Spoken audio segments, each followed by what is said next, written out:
con el doctor Miguel Montero, que trae bebé al mundo. Sí, dos princesas, Paola y la otra Génesis se llama Violet. Qué nombre exótico que me ponen, Violet. Muy Sí, lindo. Violet. Dios la bendiga. Ay, Dios. Muchísimas gracias a todos. Hoy es jueves y los jueves son de ginecología. Hoy hablaremos, señores.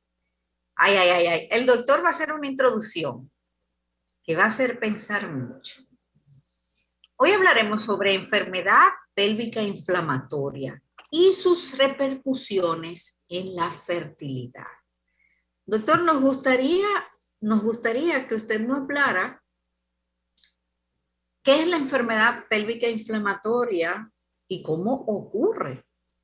Claro, Nasira, gracias. No tengo que decir la invitación ya porque soy de esta casa, comprometido siempre con la orientación en salud y con temas interesantes que tienen mucho impacto social y que muchas veces desconocemos y no pueden ocurrir ciertas situaciones en el mañana. La enfermedad pélvica inflamatoria es un compromiso inflamatorio de los genitales internos que su fisiopatología de propagación generalmente es ascendente por infecciones vaginales a repetición, no tratadas, por agentes como la clamidia, la gonorrea y que inflaman las trompas. Entonces esa es la definición de enfermedad pélvica inflamatoria, un compromiso inflamatorio de los órganos genitales internos. Entonces la fertilidad o la infertilidad, para definir los dos conceptos del tema, es una incapacidad de quedar embarazada en una paciente que está teniendo relaciones frecuentes en un periodo de un año. Que seas infértil no quiere decir que puedas quedar embarazada, sino que tengas esa incapacidad sin utilizar anticonceptivo en ese periodo de un año, o al menos que tenga 6 meses y tenga más de 35 años. Entonces, ¿qué está pasando en nuestra sociedad? Que muchas personas, por ejemplo, tienen relaciones a temprana edad, tienen relaciones con múltiples compañeros sexuales, la promiscuidad, o tienen infecciones que se automedican de manera inadecuada, y esas infecciones pueden ascender y van a inflamar las trompas. Y las trompas de falopio son dos oviductos que tienen como función el transporte del óvulo fecundado.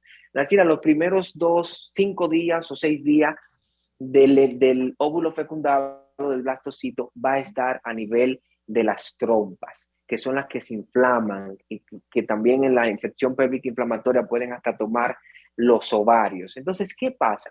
Esa tubería, que como ya les mencioné, duran los primeros 5 días ahí, si se obstruyen por procesos inflamatorios, el óvulo fecundado no va a poder implantarse a nivel del útero, entonces genera la infertilidad o genera un embarazo ectópico, o nunca se pueden unir el óvulo y el espermatozoide.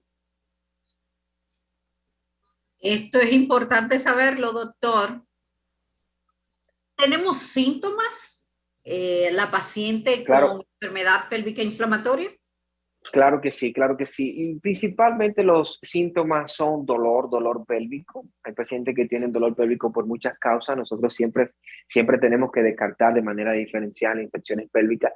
Y aunado a ese dolor, entonces la paciente tiene un flujo vaginal que puede ser con mal olor, con grumoso, puede tener plurito y, ¿por qué no?, le puede dar hasta fiebre. Entonces, la paciente que tienen dolores pélvicos, que tienen flujo vaginal, no deben perder tiempo pensando en estas repercusiones clínicas que pueden tener en el mañana. A tal punto, Nasira, que una infección pélvica inflamatoria, una enfermedad pélvica inflamatoria en un episodio puede alterar hasta un 12% de infertilidad. Y este porcentaje puede ir aumentando a medida que vayan ocurriendo los episodios. O sea, no es lo mismo un episodio de una enfermedad pélvica inflamatoria de pacientes que vienen aquí con 32 años, que no pueden quedar embarazadas y han tenido 4 y 5 episodios de enfermedades pélvicas inflamatorias. Es una causa muy importante de fertilidad, a pesar de que existen factores ováricos. Por ejemplo, si una persona no puede quedar embarazada, puede ser por un factor ovárico en el ovario, puede ser por un factor hipotalámico o puede ser por un factor tubárico. Y una de las principales causas en la enfermedad pélvica inflamatoria. Doctor, ¿qué pasa con aquella paciente que tiene la enfermedad pélvica inflamatoria? ¿Lo deja pasar? ¿Cuánto tiempo puede durar la mujer con esta inflamación? Mira qué pasa, la enfermedad pélvica inflamatoria, los agentes causales son polimicrobianos. Entonces, no siempre tu sistema inmune te defiende contra estos agentes. Por ejemplo, la clamidia y la gonorrea son los gérmenes que son más frecuentes aislados, independientemente que están los petoestreptococo, el ureoplasma. Pero ¿qué pasa?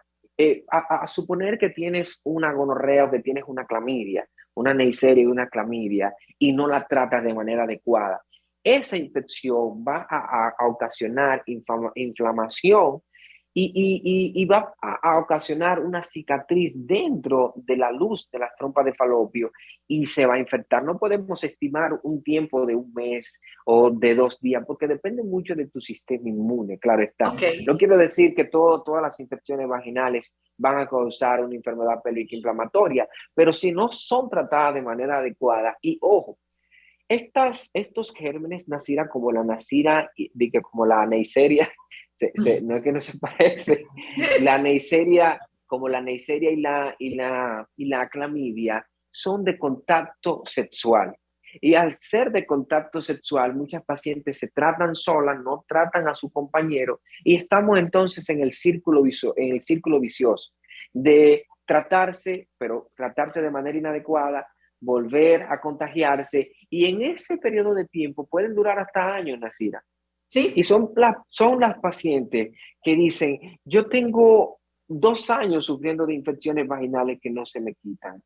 Y las infecciones vaginales no son crónicas, no son crónicas, no es como la hipertensión arterial o como la diabetes. Generalmente las infecciones son procesos agudos que lo más frecuente es que esa paciente se reinfecte. Entonces, el objetivo de nosotros cuando son pacientes que tienen infecciones recurrentes es identificar los factores de riesgo que están relacionados con la enfermedad pélvica inflamatoria.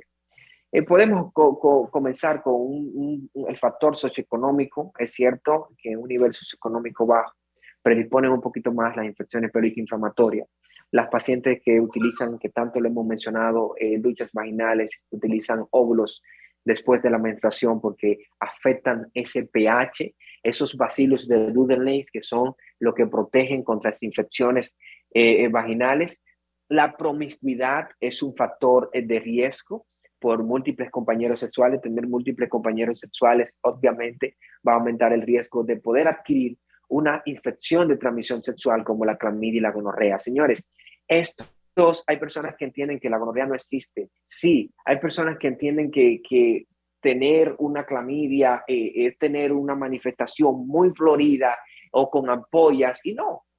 A veces una clamidia se puede manifestar con una secreción amarillo verdosa y tener la clamidia exacto. y esa movilidad de las trompas que son necesarias para transportar el óvulo fecundado, porque mira, es tan interesante la manera de cómo un ser humano o cómo ocurre la vida, porque el ovario libera un óvulo, Nacida, que es el gameto femenino, y ese óvulo, las fimbrias con un movimiento de las trompas de falopio la atrapa y dicen, yo voy a esperar el macho alfa, el espermatozoide más fuerte. Y ese transcurso dura días. Ese espermatozoide, donde ocurre la fecundación, no es en el útero. Donde ocurre la fecundación es en la región ampular de las trompas de falopio. Entonces, después que asciende y se fecunda en las trompas, que se forma el cigoto, ocurren una serie de cambios que se llama segmentación, y ya al octavo día, en forma de blastocito, el que se va a implantar a nivel de la capa interna del útero en el endometrio. O sea que es un proceso muy largo. La persona entiende que es algo muy sencillo, que es algo que puede ocurrir, claro, puede ocurrir de manera espontánea la mayoría de las veces, pero en una sociedad donde se tiene relaciones a los 16 años, 17 años, a los 33 años que va a tener su primer hijo, son muchos acontecimientos que van a pasar. Y por eso Bastante. es que tenemos que orientar. De hecho, en una paciente que tiene infertilidad, que dependiendo, claro, la historia clínica que pueda tener, nosotros tenemos que valorar además de la ovulación, el factor tubárico, o sea, la permeabilidad de las trompas. Doctor,